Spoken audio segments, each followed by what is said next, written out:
Paul says, how do you get vehicle audio soundstage properly? This is something I've never really heard in a vehicle. Oh, what a good question. Yeah, that is a good question, Paul. I'm going to have to defer a little bit to Rob, but I will give you my opinion on the matter before I pass it to him. A lot of car audio is install and how much you're going to put into the work of what you're going to do. Because if you notice these guys who use sound quality systems, they completely sound dead in the car. They build speaker pods and they angle the drivers and stuff so they point at the drivers facing the driver. They angle the tweeters as well, usually have the tweeters up a little higher than the mids. And it can be a lot of work to get that super good soundstage. But again, I'm going to go way back to what I said earlier. It doesn't take a lot to make that first big, huge step. I mean, these days you've got superb factory audio systems that cost, $2,500, $3,000 upgrade to get this premium setup. Pull out those speakers and look at them. They're, in most cases, they're some of the crappiest little wimpy speakers that you'd ever see.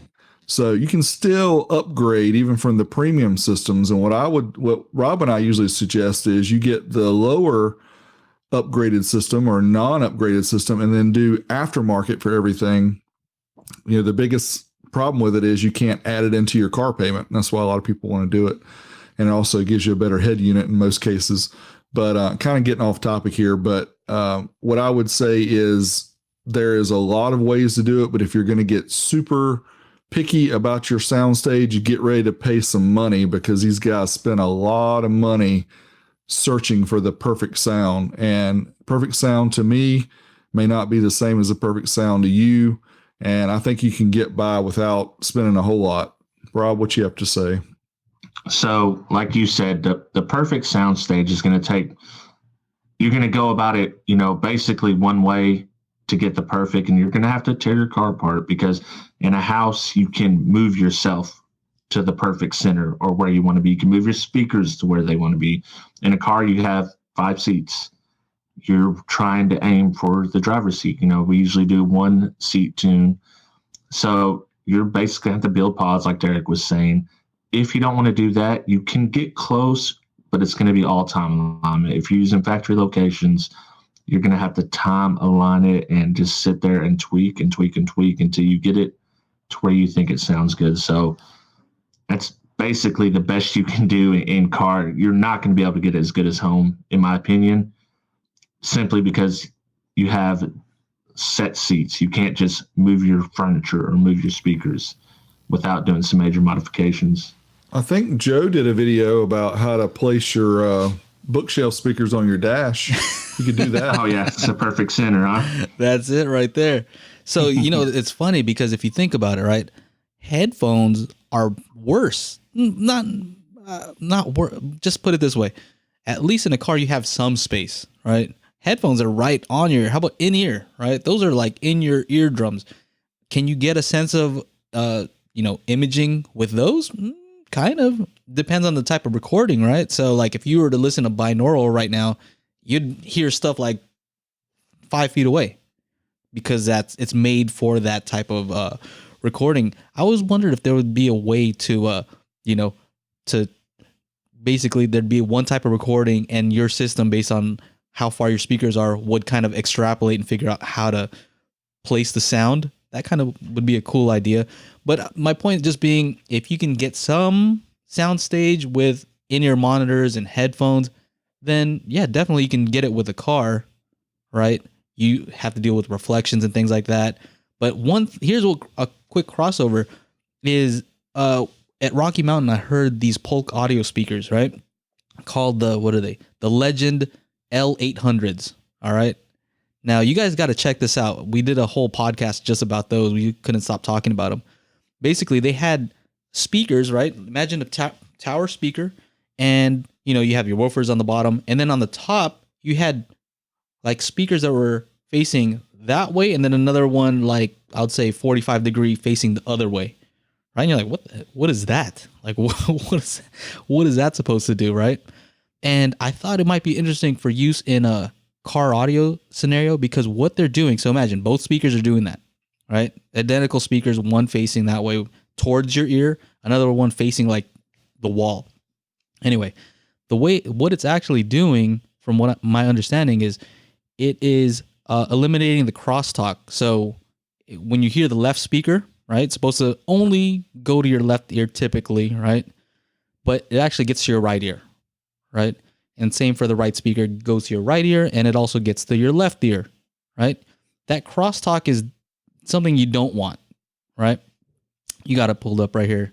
Yeah, that's how it looks, right? So that crosstalk, basically what they're doing is that other speaker on the other side. So let's pretend this is the right speaker, right? If this is the right speaker, then that top left part is hitting your right ear, which it should, but it's also hitting your left ear. The speaker on the right, what it's doing is it's doing like a right minus left, or left minus right. I don't know, one of those two, right? And so that's interesting because it's canceling out what the other ear is not supposed to hear in a simple way, right? That's a simple physical way, not using DSP. That's so basically there's the wires that are going into it. You have a left and, positive and negative going to the left speaker, positive and negative going to the right speaker. All right. But then they have another wire that connects the two speakers to each other. Right. Have you guys ever done connect positive on both ends of an amp and it sounds like all funny, sounds like surround sound? Yeah. We recently saw an amp. It's called the Kicker Warhorse. It works kind of like that. It's just a push-pull amp. So kind of like you're saying, hook into each other. So all the positives from speakers hook up to the positive side of the amp, and all the negatives hook up to the negative side of the amp. So it's kind of the same type of hookup anyways. It was just crazy. If you guys heard this, it's just amazing because it was like some of the best imaging I've ever heard. They didn't have the speakers that far apart, but they sounded way further apart than they were because of the cancellation of what the other ear is not supposed to hear. I'm wondering if that can be used in car audio also. Hey, what's your name? Where are you calling from? It's Pete, calling from South Carolina. Hey, what's up, Pete? How you doing, man? What do you got for us? I have a little information on that speaker you're talking about. It's called the wave cancellation. The wave cancellation. Yes, when you have the two speakers pointing to the opposite, it's one is canceling the other one out. Right, exactly. That's exactly right. It's canceling the sound that you're not supposed to hear. It was just interesting to me that they were doing it in a physical way, right? Because there are ways to do it using DSP, but I just thought it was so cool that they did it in a physical way that when I got back from Rocky Mountain Audio Fest, I ended up getting another pair of speakers and putting them beside my other bookshelf speakers and trying to hook them up the same way. And guess what? The imaging was way better than without them. So it's nothing, I'm sure they did it in a better way, but it's a cool trick. So. Yes, and what they actually do is if you look at the way the crossover is hooked up, the mid-range and high, the tweeter, the secondaries that are facing the other way have a different type of capacitor hooked in. Yeah, they're doing all kinds of stuff too. So in addition to it canceling out the left minus right signal, right? Because that's what happens when you hook up the two positives. You get a left minus right or right minus left, depending on how you have it hooked up. In addition to that, they're taking into account. So that's a Hafler. It's called the Hafler circuit. You can look that up.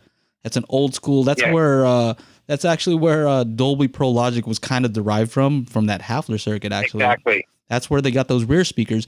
But these guys are, in addition to that, what they're also doing is they're taking into account the head transfer function. So what this ear is hearing is actually modified because your face is in the way.